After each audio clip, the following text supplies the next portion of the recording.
In these problems, we are converting between units of length in the metric system. So, for example, in this one, we have some data in millimeters, and we want to convert it to meters. So how do we do that? Well, with the metric system, it's actually pretty easy compared to the US customary units because you're always multiplying or dividing by some power of 10, by 10 or 100 or 1,000. Uh, and what that means is you can actually just move the decimal point for every power of 10 that you're converting.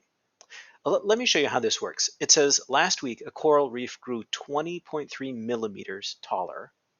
How much did it grow in meters? So we want to go from millimeters to meters.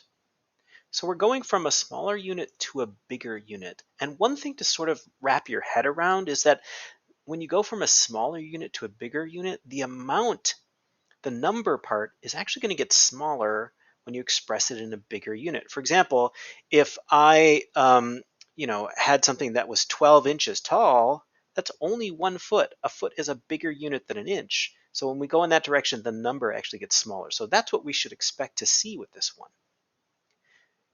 The first thing to do really, after you've sort of wrapped your head around that, is to find the fact. You need to know how many millimeters are in a meter. We've got a chart here, although these prefixes should help you. Milli means 1,000th. So a millimeter is 1,000th of a meter. So there are 1,000 millimeters in 1 meter. So we're either going to multiply or divide by 1,000. That's our power of 10. So which do we do? Do we divide or do we multiply? Well, at the beginning I said this number is going to get smaller because we're going to a bigger unit. So that's the clue to divide. So I'm going to take 20.3 and divide it by 1,000 because there are 1,000 millimeters in a meter.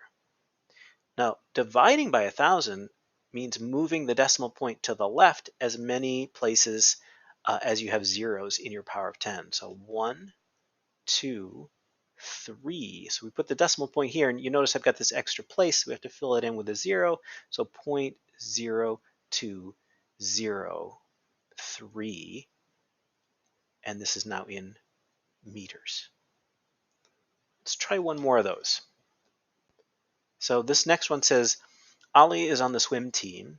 Each day he swims 800 meters. How many kilometers does he swim each day? Okay, so we're going from meters to kilometers.